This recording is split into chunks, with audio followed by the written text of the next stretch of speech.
Kagetlah dia, ya, karena dia sudah sekian tahun berislam, baru sekali ini dikatakan jadi ahli neraka gitu. Tapi akidah salaf gimana? Ini akidah salaf nih, salaf yang hakiki ini. Narju, siapapun alirannya, kelompoknya, ini yang dipraktekkan oleh Imam Subki. Walaupun bantah-bantahan Ibnu Taimiyah, menghaki Ibnu Taimiyah waktu di pengadilan, dia debat Quran kitab, debat lagi, kadang kalah, kadang menang, kadang kalah, kadang menang. Apa kata beliau? Kata Imam Subki anaknya, yang Taj Subki, ketika salah seorang rival, musuh intelektual ayahku wafat, ayahku membacakan Al-Fatihah untuknya. Siapa itu? Ibnu Taimiyah. Karena Ibnu Taimiyah yakin Fatihah nyampe, ente kan enggak, saya berarti enggak bermanfaat baca Fatihah. Baik, di Rusaifah, Syekh Sayyid Muhammad dan anaknya sekarang Sayyid Ahmad, ketika mereka pegang kajiannya serius, tiba-tiba Syekh Sayyid Ahmad mengatakan, "Alihna bis-salah." Perlihatkan kami dengan salat. Salawat kepada Nabi sallallahu alaihi. Itu sebabnya majelis-majelis ulama-ulama Mekah yang lama itu sejuk-sejuk. Karena man shalla alaiya sallallahu alaihi wasallam, yang salawat satu kepadaku, Allah langsung bersalawat kepadanya, memberi rahmat kepadanya, kesejukan ke dalam kalbunya 10 kali. Jika salawatnya 100, 1000. Jika salawatnya 1000, jika salawatnya 10.000, jadi wali Allah. Maka angka-angka itu bukan bid'ah, karena kalimat angka muncul dari Nabi Muhammad SAW. Man shalla alayya sallallahu alaihi asyra 10. Jadi teman-teman semua, maka saya walaupun tidak bisa seperti para masyayikh, saya tidak kurang insya Allah setiap hari dari 500 sampai 1000 bersalawat untuk Rasulullah SAW. Namun masih kurang banyak, karena masyayikh itu di sana mengatakan aqallu ma sallaina ala nabi 1000. Kalau kami paling dikit 1000, ente masih 500. Kalau ente yang di depan ini gimana nih? Jangan sibuk lagi dengan bid'ah. Satu orang pakai Sayyidina, satu gak pakai Sayyidina. Pas dia dengar teman yang Sayyidina, dia mikir, samping saya bid'ah nih. Padahal yang sampingnya udah nangis, udah rindu, qalbunya udah connect, muttasil ila Rasulillah. Yang ini masih mikir, nih bid'ah, gak nyambung kepada Rasulullah. Nah, inilah perbedaan antara orang yang betul-betul tulus dia cinta kepada Rasul dengan orang-orang yang menumbuhkan kebencian atas nama Rasul Sallallahu Alaihi Wasallam. Sekarang itu yang saya lihat, itu menumbuhkan kebencian atas nama Rasulullah Sallallahu Alaihi Wasallam. Ya, kami tidak mengkafirkan ahli kiblat seperti orang Islam karena beda coblosan. Apalagi persoalan-persoalan furu', ya. Jadi bizan bin dengan dosa, bukan bikhata'in. Keliru nggak boleh dikafirkan. Apalagi zanbin, apalagi ikhtilafin. Jadi kalau boleh ditambahkan sekarang, wala nukaffiruhu bikhata'in fadlan biikhtilafi mazahibah, ya. Apalagi perbedaan fikih ibadat ataupun fikih politik. Jadi teman-teman semua, saya nyoblos kemarin 0 sekian, antum pasti beda. Bukan berarti kita mengkafirkan satu sama lain. Tuh sekarang, saya masih ingat nggak sebelum terjadi rekonsiliasi Prabowo ketemu di MRT yang tadi pagi saya injak kedua kalinya. Jadi baru 2 kali injak MRT itu, ya. Seumur-umur emang kemarin kok. Tapi Ustadz Falah udah sering. Itu sebelum itu kita sering dapat forward di grup yang ikut rezim yang memang ini kafir masuk neraka. Kita sering dapat. Ini orang nggak selesai ngaji akidah Ahlus. Kalau kita bilang kamu salah karena kamu dukung rezim yang begitu, oke, masih oke. Rezim curang, oke, nggak apa-apa. Tapi kalau dia mulai ngomong kamu masuk neraka, keluar dari grup ini, nah itu udah, gak ampun, itu kalbunya udah masalah. Jadi silakan berbeda. Perbedaan itu jangankan perbedaan politik, perbedaan fikih pun rahmat. Gitu? Apalagi perbedaan politik. Coba kalau semua orang 02, coba kalau semua orang 01, nggak boleh pemilu, nggak seru, nggak hidup nanti itu percetakannya. Allah itu udah buat skenario luar biasa.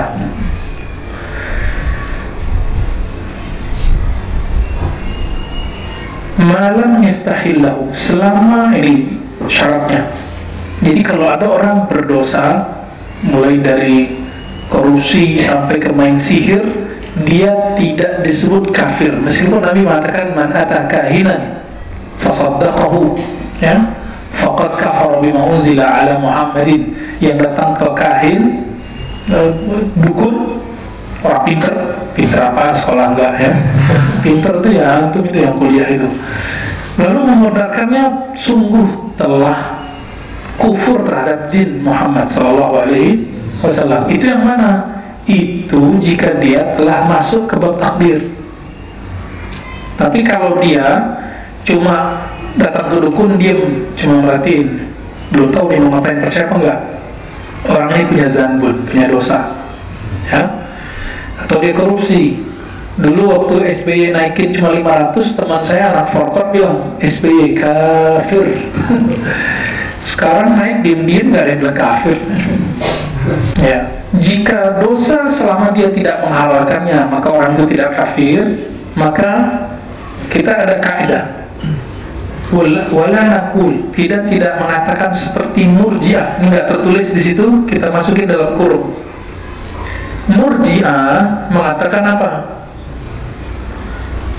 La yadurru ma'al iman zanbun liman amilahu. Iman itu nggak ngaruh kalau kita maksiat. Nah, siapa yang ngomong gitu? Murji'ah. Bagi kita, orang maksiat imannya turun. Tapi iman terbagi dua, iman usul dan iman furu'. Iman yang mana yang nambah kurang? Iman yang furu'. Kalau yang usul nggak boleh nambah bid'ah, kurang zindik. Boleh nggak namain la ilaha illallah maknanya? Nggak boleh. Ngurang-ngurangin nggak boleh. Gitu ya. Siapa kelompoknya? Murji'ah. Syekh Albani, Syekh Salafi dituduh Murji'ah oleh sesama Salafi. Abu Hanifah itu bukan pertama, jadi jangan marah. Dulu Imam Abu Hanifah dituduh juga Murji'ah. Murji'ah tadi apa? Orang kalau dosanya nggak mempengaruhi imannya. Itu pendapat siapa? Nah, yang dimaksud Abu Hanifah, iman yang di kolbu nggak ngaruh. Tapi kalau iman furu, apa furu? Qaul dan amal. Qaul dan amal itu yazid wa kus. Contoh orang maksiat hari ini, mungkin nggak dia lagi maksiat baca bismillah, baca subhanallah, berarti qaulnya sudah berkurang, apalagi fi'ilnya, ya. Jadi maksiat itu membuat furu iman itu berkurang, tapi tidak membatalkan usul iman. Itu maksud Abu Hanifah. Maka Abu Hanifah Murji'ah. Murji'ah itu sekarang ya kelompok liberal itu, semua agama sama itu Murji'ah itu, tapi lebih kufur, ya. Orang maksiat nggak apa-apa. Nah, ini hati-hati teman-teman. Nyempil, apa artinya nyempil? Kata orang Jawa, nyisip ke kitab fikih sunnah Said Sabiq.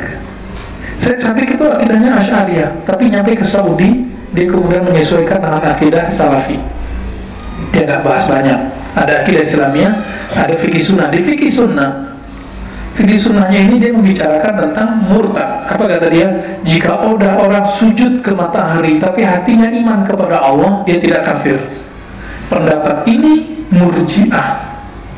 Maka Said Sabiq pernah diisukan tapi dia Murji'ah enggak, dia keliru. Bedakan Murji'ah beneran dengan Murji'ah khotoan. Murji'ah dia keliru, dia nggak sadar kalau itu Murji'ah, ya. Jadi nama-nama sekarang itu liberal apa itu sudah ada dulu, ya. Ini ya. Oke, ya, ini coba lihat nih gimana halusnya akidah beliau. Kita tetap mengharapkan apa? orang mukmin yang tadi berdosa itu ayyafu anhum, walaupun beda manhaj, beda mazhab, tetap mendoakan mereka agar Allah mengampuni dan memaafkan, lalu memasukkan mereka surga. Ya, teman kita arsitek masih ingat Pak Dokter cerita sholat di Masjid Al-Azhar, terus ditegur lagi pas wudhu ditegur sama orang, ente ini wudhu ahli neraka ini. Tapi itu pasti bukan orang Al-Azhar ya, pasti bukan orang Al-Azhar. Atau apa kata Pak Ari, ini kok berislam ala kamu ini kok susah amat, jadi panitia surga nih kayaknya ya. Itu tambahan dari saya. Oke, teman-teman semua, ini jadi ternyata ada yang baca hadis Utsman bin Affan yang berwudunya sederhana, lalu dikatakan tidak boleh melebihi atau mengurangi. Ketika melebihi mengurangi maka dia final masuk neraka. Dibacakanlah hasil pemahaman dia ke teman kita tadi Pak Ari itu. Kagetlah dia ya, karena dia sudah sekian tahun berislam, baru sekali ini dikatakan jadi ahli neraka gitu. Tapi akidah salaf gimana? Ini akidah salaf nih, salaf yang hakiki ini. Narju, siapapun alirannya, kelompoknya. Nah, ini yang dipraktekkan oleh Imam Subki. Walaupun bantah-bantahan Ibnu Taimiyah, menghaki Ibnu Taimiyah waktu di pengadilan, ya berkuat Quran kitab, debat lagi, kadang kalah, kadang menang, kadang kalah, kadang menang. Apa kata beliau? Kata Imam Subki anaknya, yang Taj Subki, ketika salah seorang rival, musuh intelektual ayahku wafat, ayahku membacakan Al-Fatihah untuknya. Siapa itu? Ibnu Taimiyah. Karena Ibnu Taimiyah yakin Fatihah nyampe, ente kan enggak, barangnya enggak ada manfaat baca Fatihah. Saya dulu kalau pengajian tuh jarang buka Fatihah, tapi semenjak merasakan nikmatnya baca Fatihah di awal kajian, hampir semua kajian kita boleh Fatihah, atau minimal kita baca sendiri sebelum naik di mimbar. Nikmat sekali. Karena Ibnu Taimiyah 40 kali baca baru paham. Minimal kita 1 kali baca. Kalau kita semua ada 40 kali deh bacanya tadi. Cuma masih ada yang terjebak pada ikhtilaf fikih untuk apa gitu ya. Wala na'man alaihim. Kita tidak menjamin, mengatakan mereka dia dijamin masuk surga. Jadi nggak boleh bilang Kiai Fulan dijamin masuk surga, Kiai Maimun pasti masuk surga, nggak boleh. Walaupun amalnya amal ahli surga. Dibantah-bantah sama ponakannya yang di video itu, santai aja beliau. Wala nashhad lahum bil jannah. Sebagaimana kita nggak mengatakan dia pasti masuk surga, kita nggak mengatakan dia juga masuk neraka ya. Wa nastaghfiru li musii'ihim, mohonkan ampun untuk yang salah bagi mereka, baik kesalahan fil aqidah, kesalahan dalam ibadah, apalagi kesalahan dalam politik sosial ya. Wa nakhafu alaihim wa la nuqannituhum. Kita mengkhawatirkan nasib mereka, bukan senang kalau mereka masuk neraka, dan tidak memutus mereka dari rahmat. Nah, dan memutus itu kayak tadi, ente masuk neraka, itu memutus itu namanya. Ya, nauzubillah min dzalik. Jadi yang mengatakan itu lalu ngaku dirinya salafi, wallahi itu bukan salafi. Ibnu Taimiyah sendiri mengharamkan mengatakan itu. Bukan ya kitab-kitab akidah beliau Al-Wasithiyah dan lain-lainnya. Ibnu Taimiyah mengharamkan mengatakan ente masuk neraka, itu diharamkan. Itu level Ibnu Taimiyah tuh.